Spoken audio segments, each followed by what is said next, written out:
Hello everyone, मैं कोमल।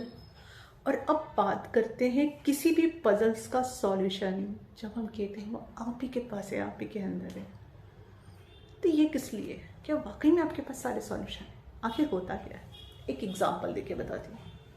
Recently मैंने observe किया था, तुलसी पूजा वाले दिन लाइटिंग लगाई थी हमने तुलसी के आसपास, मैंने और मेरे मदर इन लॉ ने। तो जो लाइटिंग मेरी मदर इन लॉ ने लगाई थी वो मुझे नहीं पता थी उन्होंने किस तरह से, किस एंगल से घुमा के लगाई है अंदर से, दोनों लाइटिंग्स का। और निकालना मुझे थी, ठीक है। तो मैंने अपना बेस्ट करके वो दो लाइटिंग में से एक लाइटिंग तो सीधे सीधे निकाल ली और उसको सुलझा लिया एंड रख लिया। दूसरी वाली में कुछ सुलझा पाई आधी और नहीं सुलझा पाई बाकी की। एंड दूसरे दिन मेरी मदर इन लॉ ने उसको सुलझाने की कोशिश की, पर उनको ये नहीं पता था कि मैंने निकाली कैसे। बट शी नोज दैट कि उन्होंने डाली कैसे थी, तो ज़्यादा से ज़्यादा क्या हुआ होगा। तो उन्होंने 2 बार ट्राई किया, वो she is able to do it, उन्होंने सुलझा ली। ये क्या हुआ, राइट? अब बताती हूँ। उनको कॉन्शियसली तो कुछ याद नहीं था, लेकिन अनकॉन्शियसली पता था कि उन्होंने डाली कैसे थी, और अगर कोई निकालना चाहेगा तो ज़्यादा से ज़्यादा वो किस तरह से निकलेगी। वाई? क्योंकि उनके स्टोरेज में वह इंफॉर्मेशन थी, तो उनको वो सॉल्यूशन ईजीली मिल गया and she was able to do it. मैं वो ठीक से नहीं कर पाई। क्यों? क्योंकि मुझे ये भी नहीं पता था कि वो डाली कैसे है। तो मैं अगर निकाल रही थी तो निकालने का प्रोसेस तो मेरे को थोड़ा समझ में आया, पर सुलझाने का नहीं आया। क्योंकि जिसके पास वो उलझन होती है, उस सुलझन का पॉइंट, वो सॉल्यूशन भी उसी के पास होता है, उसी के अनकॉन्शियस माइंड में। अगर आपने कभी नोटिस किया हो, जो बीमारी जहाँ से निकलती है अक्सर उसका सॉल्यूशन, उसकी दवा भी वहीं से निकलती है, उसी जगह से निकलती है। अगर किसी पर्टिकुलर एरिया से कोई बीमारी निकली है ना, तो आप पाओगे वहीं से उसकी जड़ी बूटी भी मिली होगी ज़्यादातर। तो ये कुदरत का कानून है, कह सकते हैं कि जहाँ प्रॉब्लम है सॉल्यूशन हमेशा वहीं होता है। इसलिए जब भी हम कोई हीलिंग करते हैं तो उस दौरान हम करते क्या है, हम अपने अंदर जाते हैं, अपने आप से ही कनेक्ट होते हैं। सारी हीलिंग क्या बाहर हो रही है? नहीं, सारी हीलिंग हमारे ही अंदर होती है। हमारे ही अनकॉन्शियस माइंड से हम कनेक्ट होते हैं, उसकी हीलिंग करते हैं।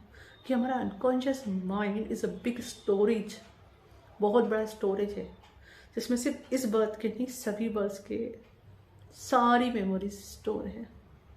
जितना वो प्योरीफाई हो गया है वहाँ पे उसका असर है, और जो चीज़ प्योरीफाई नहीं हुई है वहाँ वो वैसी ही पड़ी हुई है। ओके, तो we have to heal our unconscious mind. फिर बात करो सबकॉन्शियस माइंड की, तो सबकॉन्शियस माइंड को तो सच और झूठ में डिफरेंस भी नहीं पता। आप जो चीज़ फील करते हो ना, तो उसके लिए बस वो चीज़ सच होती है कि हमने ये फील कर लिया मतलब ये सच। फिर वो विजुअलाइजेशन हो या रियल लाइफ में कुछ। इसीलिए कहते हैं ना, बच्चों के सामने नेगेटिव बातें मत करो। एक्चुअली किसी के सामने नहीं करना चाहिए क्योंकि आप जब किसी से के सामने कई बार हम ऐसे क्रैक जो सुने होंगे, कई लोग जोक क्रैक करते हैं जिसमें अपमान फील होता है। इस तरह के जोक कि खुद के किसी के इमोशंस का मजाक बना देते हैं या खुद के इमोशंस का मजाक बना देते हैं। Those are all are unhealthy, क्योंकि आपके सबकॉन्शियस माइंड को वो अंतर नहीं पता। वो सिर्फ वर्ड्स खुद सुनेगा और उसी को वो सच मान लेगा। इसलिए नेक्स्ट टाइम अगर आप जोक्स भी क्रैक कर रहे हो ना, तो थोड़ा सा हम्बल होके कीजिए, एंजॉय कीजिए, बी नॉटी, बट ये भी ध्यान रखिए कि ना ही आपके सबकॉन्शियस माइंड को, ना ही सामने वाले के सबकॉन्शियस माइंड को पता है कि आप जो जोक बोल रहे हो वो सिर्फ जोक है, सच में आप किसी के लिए बुरा नहीं कह रहे हो।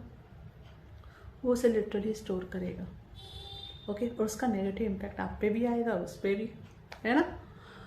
और जैसे अनकॉन्शियस माइंड, मैंने कहा, जो चीज़ हील हो गई वो हील हो गई, जो चीज़ नहीं हील हो गई नहीं हील हो गई, जैसी रही वैसे की वैसी वहाँ चली गई, और नेक्स्ट मंथ में, नेक्स्ट बर्थ में वो कैन फॉरवर्ड हो जाती है। अंडरस्टूड? नहीं है तो यस, आपका सारा सॉल्यूशन आप ही के अंदर मौजूद है, आपके अनकॉन्शियस माइंड में, और इसी के लिए हीलिंग की जाती है। हीलिंग में हम करते क्या है? Release the energies which is not serving you, nothing else. Healing का मतलब यही है, और हर चीज़ एनर्जी होती है। तो कोई आपकी जब हीलिंग कर रहा है या कोचिंग कर रहा है, तो वो करता क्या है? आप ही को आपसे कनेक्ट करता है। इट्स नॉट लाइक कि मैं आपके अंदर घुस के आपकी हीलिंग कर रही हूँ। इट इज़ लाइक गॉड एक गाइडेंस फील होती है कि इस पर्सन को ये गाइडेंस दो, उसको अपने इस पार्ट में कनेक्ट होने की ज़रूरत है। या समटाइम ये होता रहता है कि आप जो कर रहे हो वो अचानक से दिखता है कि हाँ व्यक्ति का ये है, या व्यक्ति को इतने साल पहले कुछ हुआ है इसके लाइफ में, वो पूछो इन्होंने, वो डिफरेंटली गाइडेंस मिलता रहता है। लेकिन अल्टीमेटली वो सब करता कौन है?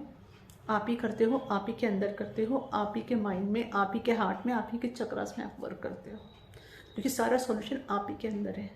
डिवाइन आपसे बाहर नहीं, आप ही के अंदर है। तो यस, आपकी पजल कितनी भी डिफ़िकल्ट हो, उसको सॉल्व करने का पावर आप ही के पास है। Thank you. हरिओम तत्सत। एवरीवन, मेरे जो फ्री कोर्सेज है वह फेसबुक में अवेलेबल है। उनकी जो जॉइनिंग लिंक्स है वो मैंने यूट्यूब डिस्क्रिप्शन बॉक्स में भी शेयर की हुई है, वहाँ से आप ज्वाइन करके उन फ्री कोर्सेज को कर सकते हो। उसके अलावा अगर आपको कोई फ्री गाइडेंसेस चाहिए तो मेरे यूट्यूब में आप वो सर्च कर सकते हो with the help of playlist, तो इजीली आपको वो अवेलेबल हो सकते हैं। और अगर आप कोई पैड कोर्स सीखना चाहते हो या फिर कोई सेशन लेना चाहते हो हीलिंग के लिए या कोचिंग के लिए, तो आप मुझे ईमेल कर सकते हैं। मेरा ईमेल आईडी भी यूट्यूब के डिस्क्रिप्शन बॉक्स में शेयर किया